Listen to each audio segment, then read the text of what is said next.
On her deathbed, Ada's mother gripped her daughter's hand, her once vibrant hair now brittle and thin, her body weak and broken down.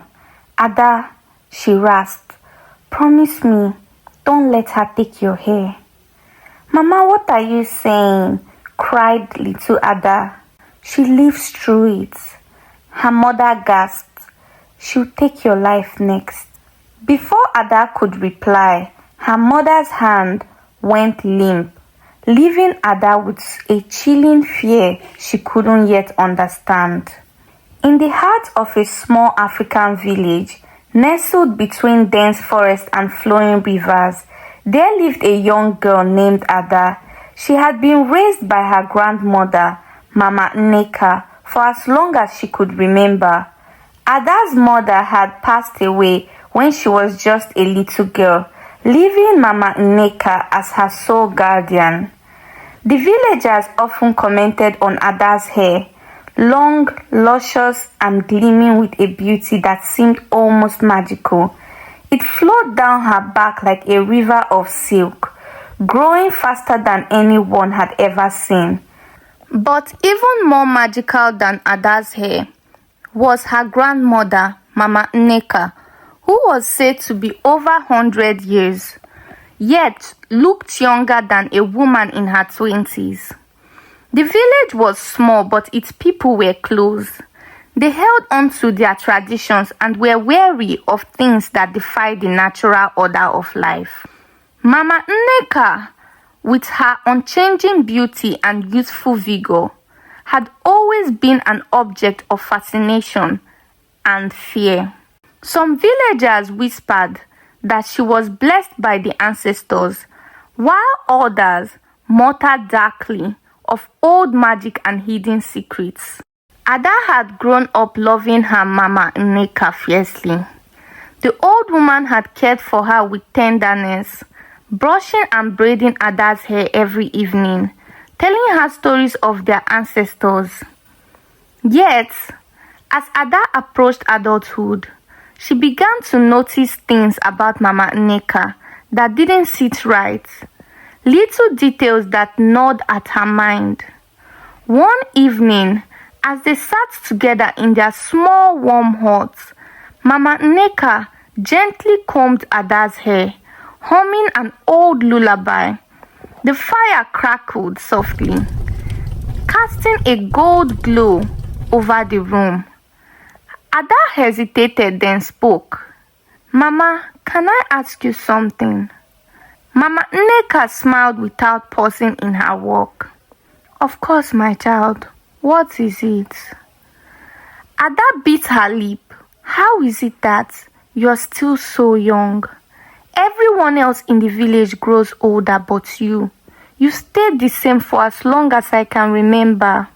Mama Nneka's hand stilled for a moment before she resumed combing. "Ah, child, it's nothing but the blessings of the ancestors. They watch over me and keep me strong so I can care for you." Ada nodded, but the answer didn't satisfy her. It was the same thing Mama Nneka had always said, but as she grew older, that explanation seemed less and less believable. The next morning, Ada went to the village market to buy vegetables for dinner. The market was bustling, filled with the sounds of chatter, the clinks of coins, and the aroma of freshly roasted maize. As she wandered between the stalls, she spotted an elderly woman sitting beneath a shade tree, her wrinkled face split into a toothy grin. "Ada, my dear," the woman called. It was Mama Ngozi, one of the village elders, and a close friend of Ada's late mother. "Come here, let me look at you." Ada walked over smiling. "Good morning, Mama Ngozi." Mama Ngozi reached out and touched Ada's hair, shaking her head in amazement. "This hair of yours, child, just like your mother's. Beautiful, so full of life. And you look so much like her." Ada's heart warmed at the mention of her mother. She had only seen her in old photographs, but the stories people told her made her feel connected to her. I wish I had known her better, Ada said softly. Mama Ngozi sighed. She was a wonderful woman. And your grandmother, Mama Nneka, she was beautiful too, much like you. But she trailed off, her eyes darkening with a flicker of something Ada couldn't understand.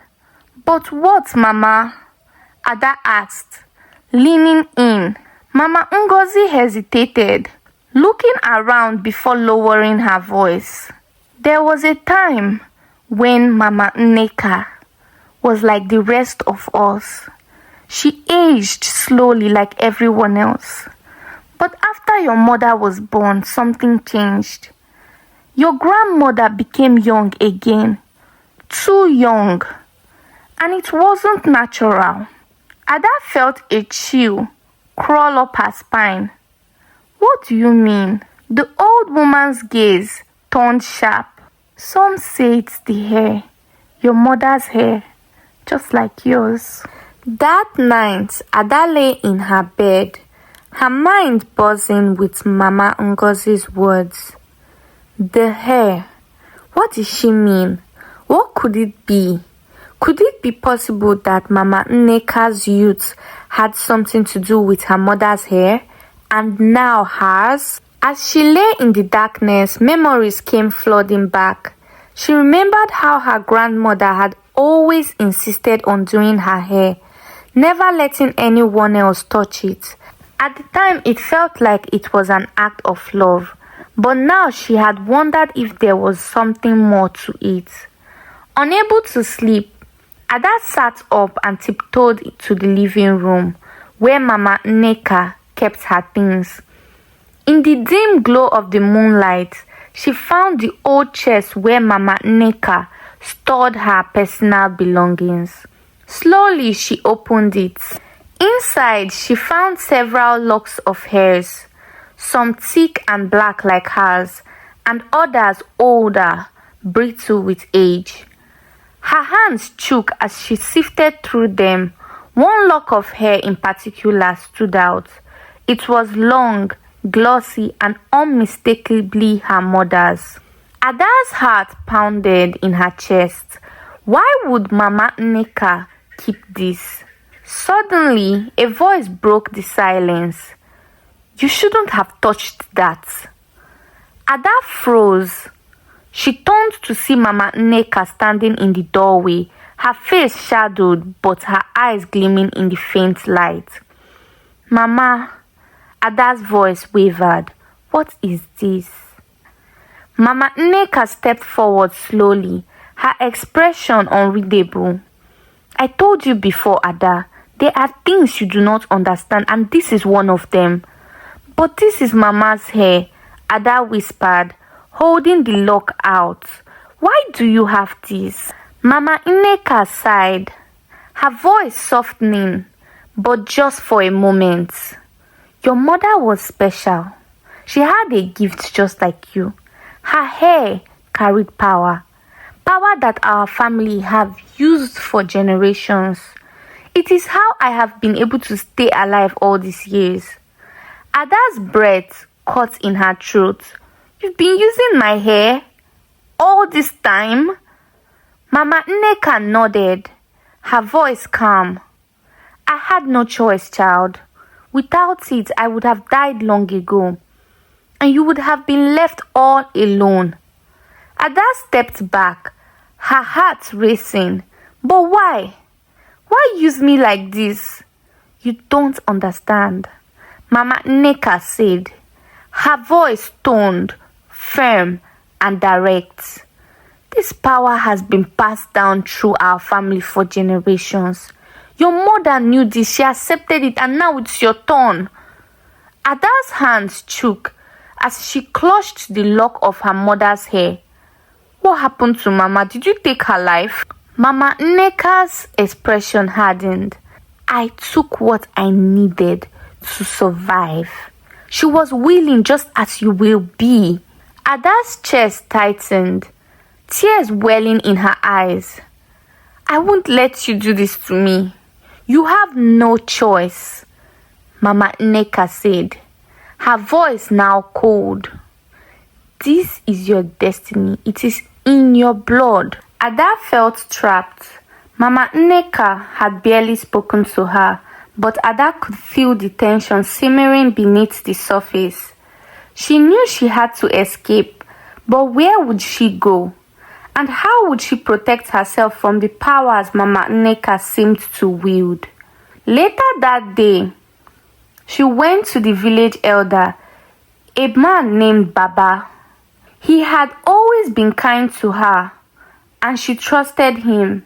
She told him everything about Mama Ngozi's warning, about her grandmother's strange youth, and about the hair. Ada sat on the wooden floor of Baba's shrine, her hands trembling as she stared into the dying flames of the fire pit. The air was thick with a scent of herbs and incense, but none of it comforted her. She could feel the weight of her dread, knowing what Baba was about to say would change everything. The old priest's voice cracked through the silence.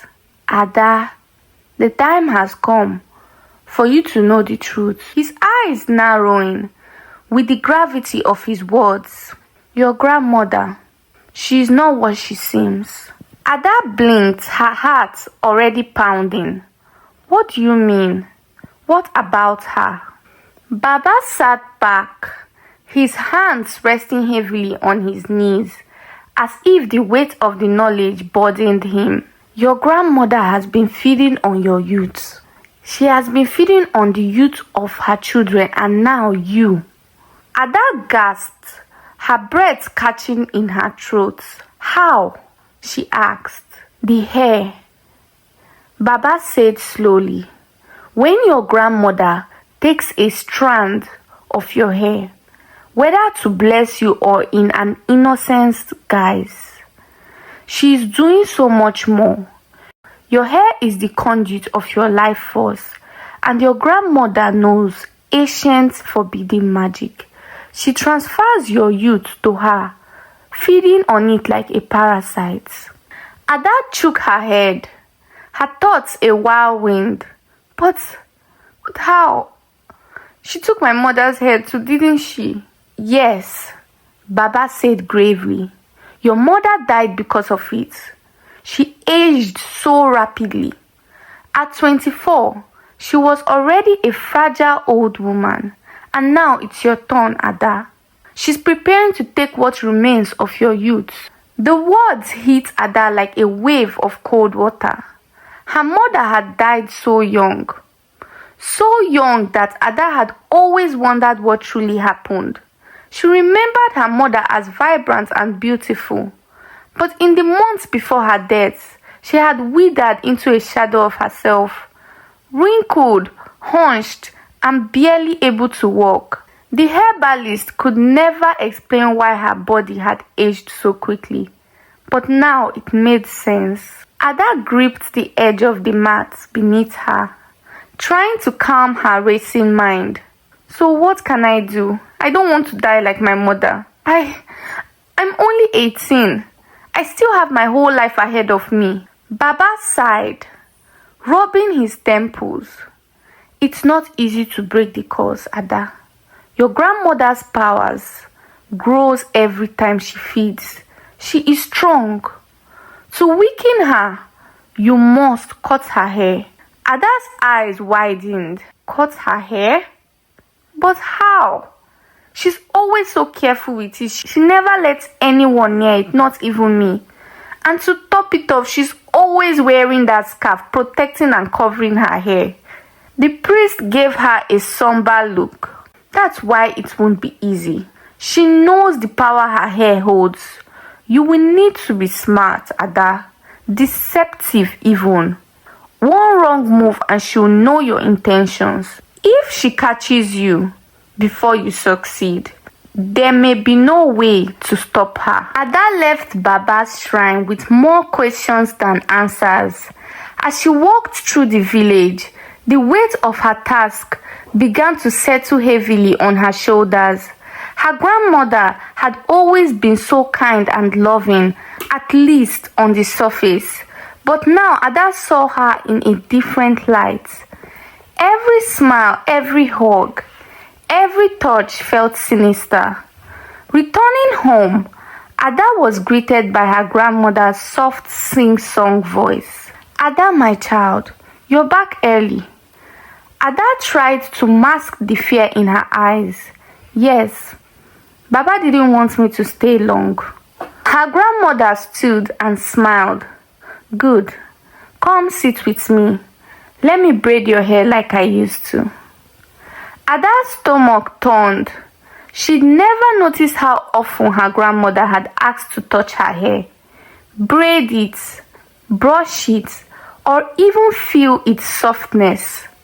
Now every gesture felt like a threat.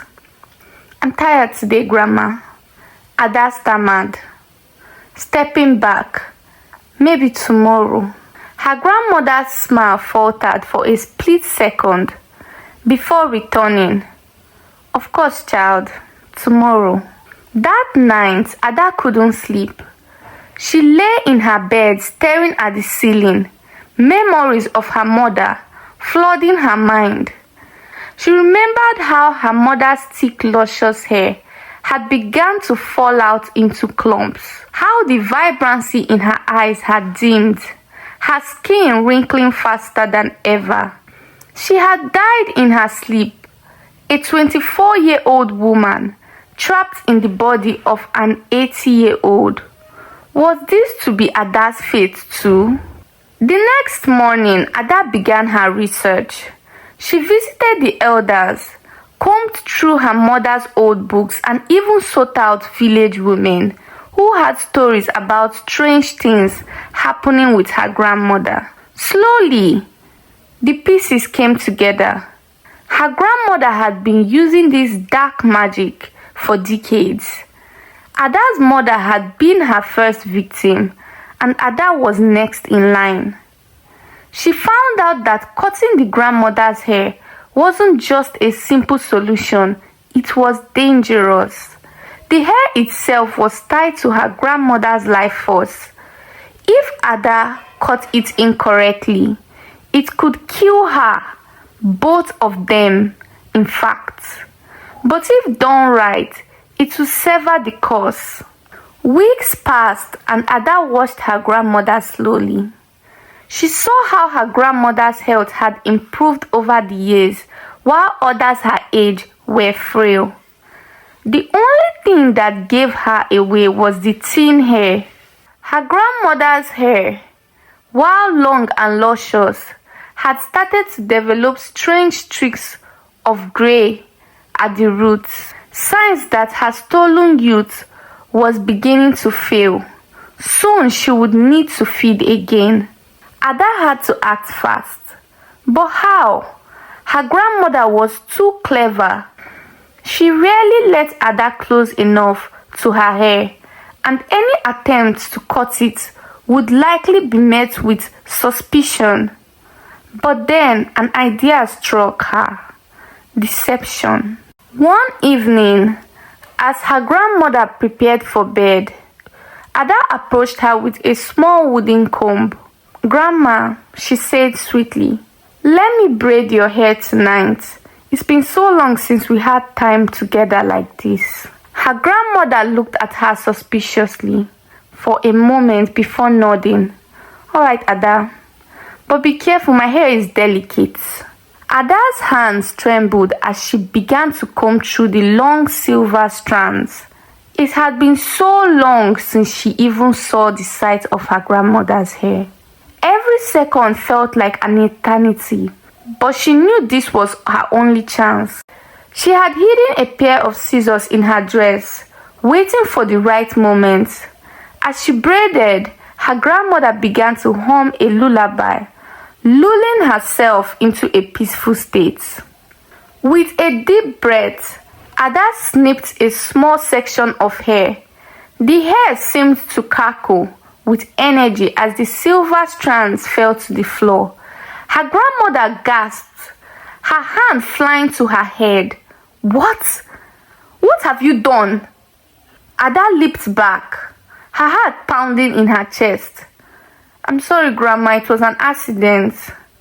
Her grandmother's face twisted in fury, but something strange began to happen. The grey streaks in her hair darkened, her face wrinkling before Ada's eyes. You wretched girl, her grandmother screeched, lunging forward, but she was too slow, too weak. The cause was unraveling. Ada ran out of the room, her heart racing. She knew this was only the beginning. Her grandmother would not let her go off easily. But as she ran through the village, she felt a strange sense of relief. The curse had been finally broken, but at what cost? The following day, Baba summoned Ada back to his shrine. His face was grim, more so than usual. Ada, he began. The curse has been weakened, but it is not over. Ada froze. What do you mean? I cut her head, didn't I? Baba shook his head. It is not enough. There is one final thing you must do to completely break the curse. You must destroy the source of the magic. The hair she still has is dangerous. Her power still lingers. You must burn it. Ada's heart sank. Her grandmother's hair was so precious to her, and it was all she had left. But now she knew if she didn't act fast, she would never be free. The final confrontation with her grandmother loomed. Guys, if you liked this story, subscribe and give it a like. Subscribe and turn on your post notification for updates. Let me know what you think in the comments. What did you learn from this story? What was your favorite part? See you in the next video. Bye.